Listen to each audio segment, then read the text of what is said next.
Good morning. I'm so happy to be here. It's been a long time, actually. I think the last time I preached here, it was my first or second year in seminary, so that was probably 8 years ago, something like that. I'm going to invite you into our call to worship this morning, and I will read the plain text, and if you would read the italicized bold text. This is a portion of a poem by Marge Piercy. Connections are made slowly. Sometimes they grow underground. You cannot always tell by looking by what's happening. More than half a tree is spread out under the soil under your feet. Penetrate quietly as the earthworm that blows no trumpet. Fight persistently as the creeper that brings down the tree. Spread like the squash plant that overruns the garden. Gnaw in the dark and use the sun to make sugar. Weave real connections, create real nodes, build real houses. Live a life you can endure. Make love that is loving. Keep tangling and interweaving and taking more in. A thicket and bramble, wilderness to the outside, but to us is interconnected with diagrams and rows and layers. Live as if you like yourself and it may actually happen. Reach out. Keep reaching out. Keep bringing in. This is how we're going to live for a long time. Not always. For every gardener knows that after the digging, after the planting, after the long season of tending and growth, the harvest comes. Welcome. Our chalice lighting today is called A Vision for Unitarian Universalism in a Multicultural World. This was written by the Unitarian Universalist Association Leadership Council and adopted in October of 2008. With humility and courage born of our history, we are called as Unitarian Universalists to build the beloved community where all souls are welcome as blessings, and the human family lives whole and reconciled. With this vision in our hearts and minds, we light our chalice. And this is a time we come together every Sunday, a time out of time. A time out of all of that out there, to come rest in each other's company, to come let our hearts be filled and inspired to be the people we want to be in the world.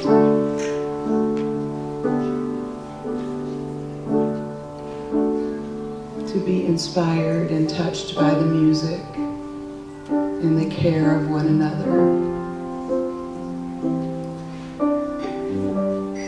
We are so blessed to have this community.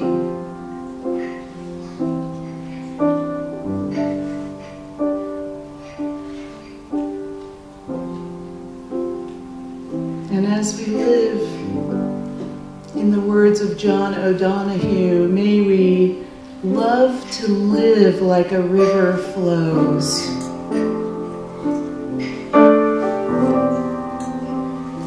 Love to live like a river flows, carried by the surprise of its own unfolding.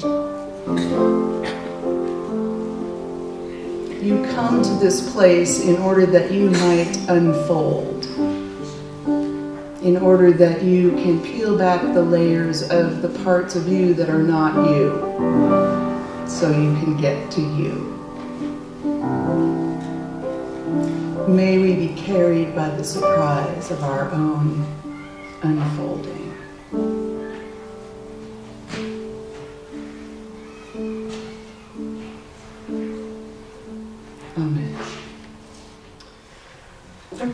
today is To Be of Use by Marge Piercy. The people I love the best jump into work head first, without dallying in the shallows, and swim off with sure strokes almost out of sight. They seem to become natives of that element, the black, sleek heads of seals bouncing like half-submerged balls. I love people who harness themselves an ox to a heavy cart, who pull like water buffalo with massive patience, who strain in the mud and the muck to move things forward, to do what has to be done again and again. I want to be with people who submerge in the task, who go into the fields to harvest and work in a row and pass the bags along, who are not parlor generals and field deserters, but move in a common rhythm when the food must come in or the fire be put out. The work of the world is as common as mud. Botched, it smears the hands, crumbles to dust. But the thing worth being well done has a shape that satisfies, clean and evident. Greek amphoras for wine or oil, Hopi vases that held corn are put in museums, but you know they were made to be used. The pitcher cries for water to carry, and a person for work that is real. I have a second poem for you this morning. That's what you get when you get two artists in the pulpit. You get lots of poetry, lots of music, lots of moving your body around and clapping your hands. I'm so glad to be with you this morning. This is a poem by William Stafford. He's a contemporary poet. He's written a lot about depression, actually. It's very interesting. He has a poem called Ask Me. He says, sometimes when the river is ice, ask me mistakes I have made. Ask me whether what I have done is my life. Others have come in their slow way into my thought, and some have tried to help or to hurt. Ask me what difference their strongest love or hate has made. I will listen to what you say. You and I can turn and look at the silent river and wait. We know the current is there, hidden underneath. And there are comings and goings from miles away to hold the stillness exactly before us. What the river says is what I say. Sometimes when the river is ice, ask me mistakes I have made. Ask me whether what I have done is my life. Others have come in their slow way into my thought, and some have tried to help or to hurt. Ask me what difference their strongest love or hate has made. I will listen to what you say. You and I can turn and look at the silent river and wait. We know the current is there, hidden, and there are comings and goings from miles away that hold the stillness exactly before us. What the river says is what I say. It is so good to be home. If those of you who listened to Cindy's introduction of me, this is the congregation where I found Unitarian Universalism, and this congregation will always be my home congregation. And this is the congregation where I decided to become a Unitarian Universalist minister. Especially in this city, I wanted to be part of a different voice. I wanted to be part of a voice that said something else besides condemnation, that gave religion a different voice, a different perspective, an empowering place to come and be, and to be whole. I hadn't before experienced the power of a faith that actually embodied the values that I had in the world, and I was so excited when I found it. And here I found a community of thinkers, a community of believers that reasoned a sense of truth and offered a heart of compassion and took action on their principles in the larger community. Yes, this was the religious home that I needed. This was the religious home that saved lives. You are needed. This community, especially in the Colorado Springs community, is needed. And I think there is a recognition in you that you are needed. This is why those of you who are here are working so hard to rebuild this amazing community right now. And this congregation is at a crucial turning point. When those of us who were doing the pulpit exchange decided to do the pulpit exchange, we agreed that we would talk about some form of spiritual practice for Unitarian Universalists. So this morning I'm actually going to talk about discernment as a spiritual practice and what that looks like. And you have hired a wonderful, wonderful minister. I'm biased because Dana and I are close friends. I love her. But when I heard that she was coming here, I knew she would be perfect for you. I knew she would. And I feel the vibrance here, and I see you growing again, and that makes me so happy. So I want to just have us pause for a moment and take some deep recognition of the work that you are doing right now to rebuild and renew this community. I see some heads nodding, yeah. Lots of hard work. But not only are you working to simply preserve liberal religious presence in northern Colorado Springs, you are being challenged by your board and your new developmental minister. That's what she's here, is to develop this ministry and evolve this ministry. You are being challenged by her to determine your greatest purpose as a congregation. Kind of what Jessica said, figuring out what to do. Right? You're here, you're working on figuring out what to do. And so, of course, the big question becomes, how does one determine purpose? How do we determine a common purpose as a community? A purpose that's meaningful and has a role in transforming hearts, healing wounds, and sending a message of hope into this larger community. In Hinduism, the Sanskrit words neti, neti refer to an analytical process of thinking about something by clearly defining what it is not. Even if it isn't easy to sense what's next for us, some of us have an idea about what we don't want to be, right? Well, we did that, done that, that didn't work. We know what's not going to work. And each time we say not this, not that, we make an underlying assumption that we're moving towards a better approximation of what we do want, moving towards our need and our yearning. And this morning I'm going to talk about a practice based on Quaker discernment practice.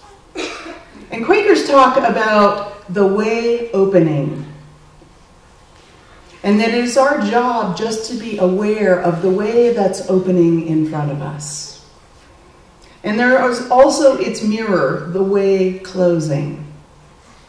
Some ending, some job loss, some lost relationship or lost dream that forces us to move forward to a place we didn't expect, a place of no return, whether we like it or not. You had a lost ministry for a while, right? And you had to move forward. Quaker educator Parker Palmer tells a story about running across a particular saying in his tradition: "Let your life speak." He says, "I found those words encouraging, and I thought I understood what they meant. Let your life speak. In other words, let the highest truths and values that you hold guide you.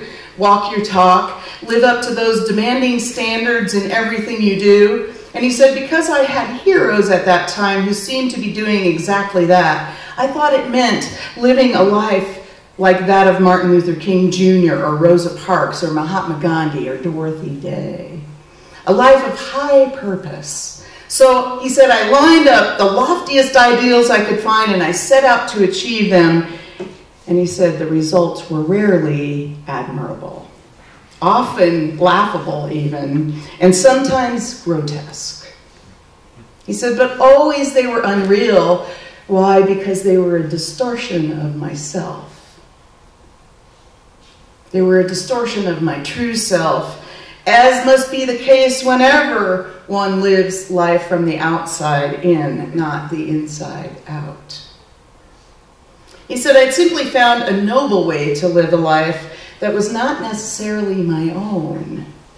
A life spent imitating heroes instead of listening to my own heart.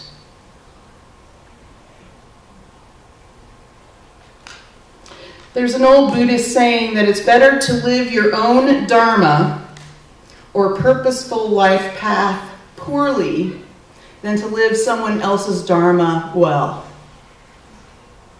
I'm going to say that again. It's better to live your own dharma,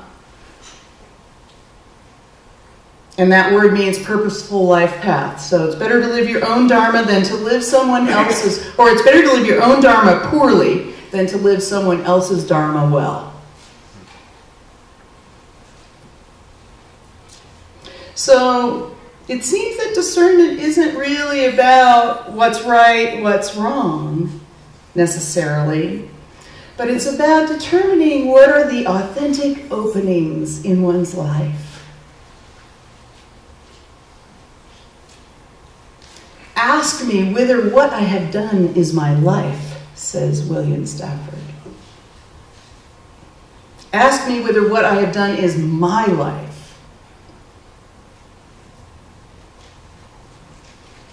Among the many ways we make our decisions and determine our life directions, discernment is unique.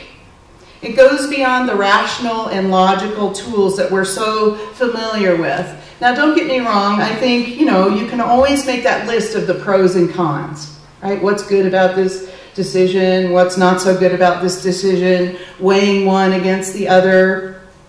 And we can do that with all the intellect we can muster. And frankly, there are some statistics we can gather about our congregation that help us make the next right decisions. But data is just that. It's data, and it doesn't go far enough for me.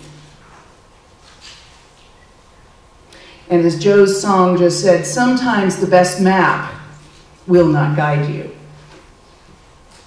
So even if a rational process or a point on the map looks like the best thing I could do in a situation, if it doesn't answer the question, what must I do? What must we do? It might not be discernment.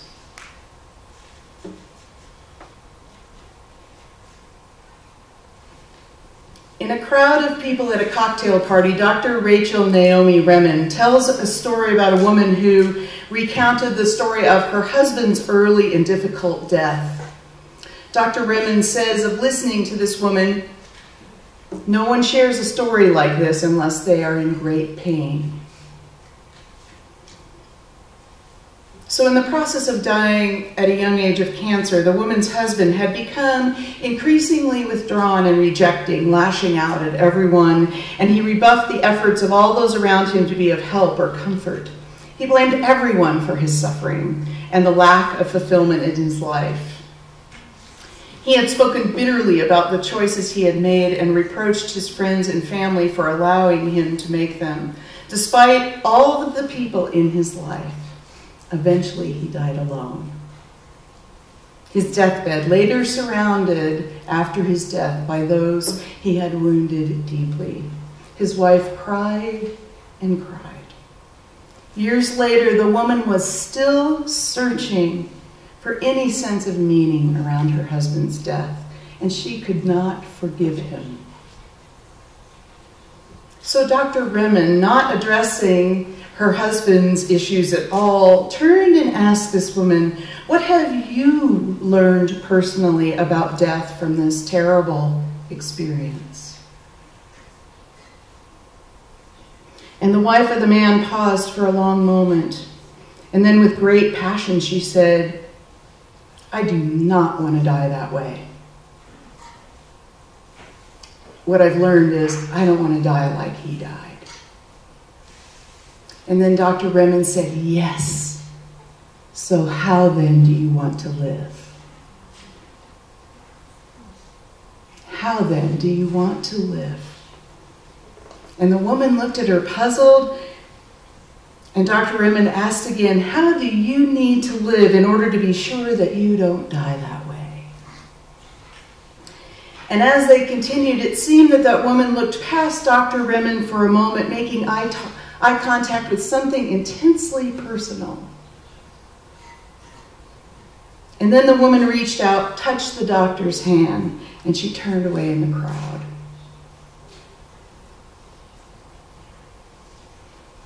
"Ask me whether what I have done is my life. So how then do you need to live?"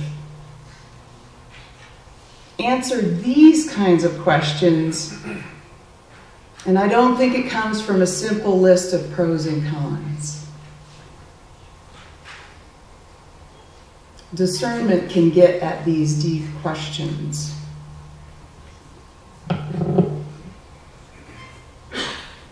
For me, I have to let my body get into it. There's enormous wisdom in the felt sense in the body, and it's available to all of us. In fact, these days, science is calling our gut the second brain. I don't know if some of you have heard that. There's a ton of nerve endings down there. It's kind of why we always say, you know, my gut just tells me something, or my heart just feels like it's wrong.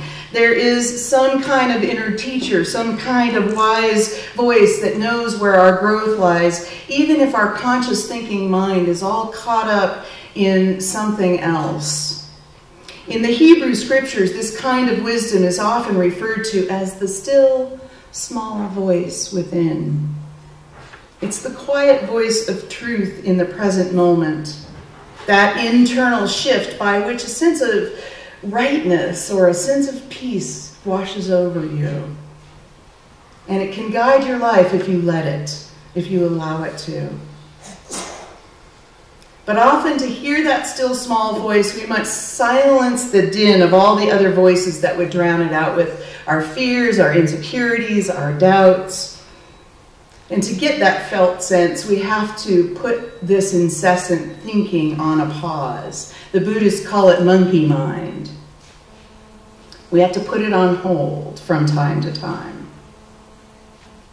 Discernment is tricky. William Stafford intimates this in his poem. Ask me what difference their strongest love and hate has made. What difference has the opinion of others made in the way I've lived my life? In their approval or in their disapproval? What weight should the way others have treated me influence my life? At the same time, how do I let others' experience of me be a good reflection to me so that I can better hear how I come off in the world and make life changes for the better? How do I know where that balance is?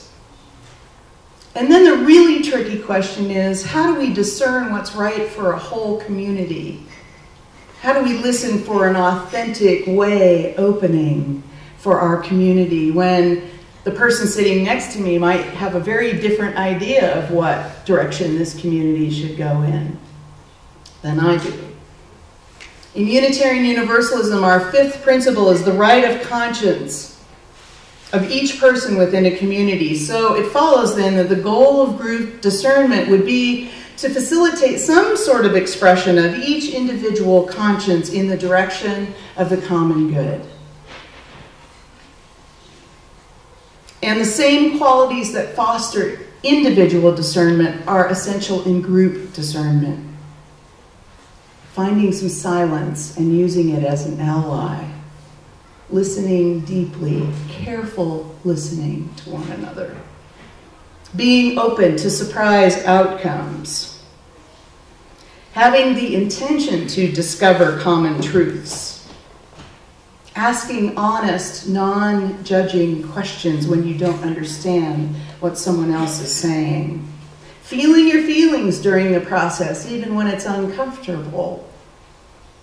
Breaking down complex situations so that each part can be considered simply. Trusting ourselves and each other. Working together with courage and compassion. But this takes time. William Stafford again brings his wisdom. You and I can turn and look at the frozen river that's silent and wait, because we know that underneath that the current is there. It never goes away. Waiting is not just empty hoping, but it's the surety that in the stillness and in the listening, our possible directions will emerge, our way will open. Slowing things down, taking time in discernment together takes time. And in the shared dialogue with one another, something magical can happen if we listen authentically without some predetermined judgment or idea of where we need to go. We can hear many points of view. We can speak only when we're moved to speak, with the intention of not forcing our viewpoint, but listening to what is arising in us to share with the group. What's arising out of our heart and our gut about where we are headed. We make sure we limit our own sharing so that all have the opportunity to share. We don't push the river by asking leading questions. Shouldn't we do that? Wouldn't that be the best idea? That's not an open and honest question. An open and honest question is truly a question that we don't actually have the answer to, but we have a curiosity about, or a wondering, what if we did this? And above all else, discernment is about respecting each other.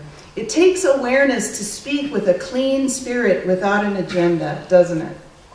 To have a clean spirit and not an idea about where we're headed, and valuing each other's gifts and learning from each other along the way, and being open to something emerging that we might not ever have imagined by ourselves alone. That's the gift of group discernment. We might head somewhere that we never would have thought of if we worked together. Discernment doesn't just happen.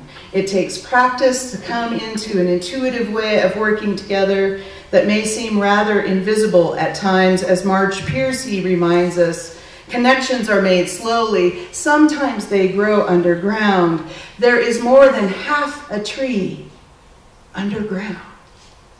But the half the tree that's underground is the rootedness that carries what's above ground, that carries what you can see. So what are you rooted in as you work together?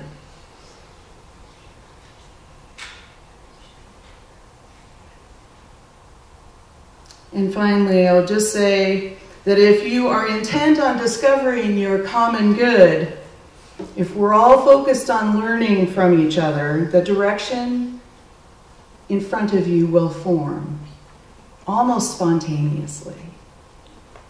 Moving as a river, intuitively and gracefully, A river never stops flowing. It just finds the next right move and it continues to flow along the ground. It simply fills up the space in front of it. No abyss too big to navigate. Just goes down in and fills it up. And even if the river's surface is frozen, we trust that the water of life is still flowing underneath and will make itself known. So in like fashion, if we are careful enough, we can watch together for our common purpose shaping itself in our midst. I will listen to what you say. You and I can turn and look at the silent river and wait. We know the current is there, hidden, and there are comings and goings from miles away that hold the stillness exactly before us. What the river says is what I say. Good luck on your journey, my friends. I look forward to seeing what you create. Amen.